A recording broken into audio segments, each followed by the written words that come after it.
విశాఖలో బీజేపీ ఆధ్వర్యంలో నిర్వహించిన అంబేద్కర్ సమాన్ కార్యక్రమానికి మంత్రి సత్యకుమార్ హాజరయ్యారు. పలు పార్టీల నుంచి బీజేపీలో చేరిన వారికి ఆయన కండువాలు కప్పి ఆహ్వానించారు. కేంద్రంలో గత 11 ఏళ్లుగా సాగుతున్న మోదీ పాలనకు ఆకర్షితులై పలువురు బీజేపీలో చేరుతున్నారని సత్యకుమార్ తెలిపారు. ఏపీలో కూటమి పాలన ప్రజారంజకంగా సాగుతుందని అన్నారు. రాష్ట్ర అభివృద్ధిలో భాగస్వాములు కావాలనే తపనతో కూడా పలువురు తమతో చేరడానికి ముందుకొస్తున్నారని సత్యకుమార్ తెలిపారు.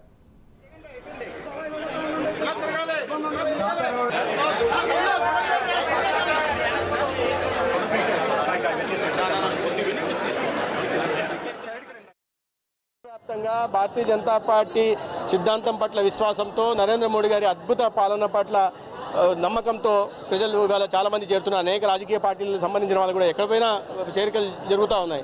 దాంట్లో భాగంగానే ఇవాళ కూడా వైసీపీ నుంచి కానీ కాంగ్రెస్ నుంచి కానీ అత్యధిక సంఖ్యలో చేరడం జరిగింది. అంటే ఇవాళ అద్భుత పాలన 11 సంవత్సరాలు ఎటువంటి అద్భుత పాలన కేంద్రంలో ఎన్డీఏ నాయకత్వంలో జరుగుతుంది. అదేవిధంగా ఇక్కడ ఎన్డీఏ భాగస్వామ్యం వహిస్తున్న ఆంధ్రప్రదేశ్లో కూడా ఒక ప్రజారంజకమైన పాలన, ఒక మంచి ప్రభుత్వ పాలన సాగుతోంది. కాబట్టి ఇటువంటి పార్టీలో ఉంటే మనం ప్రజలు సేవ చేయడానికి అవకాశం ఉంది.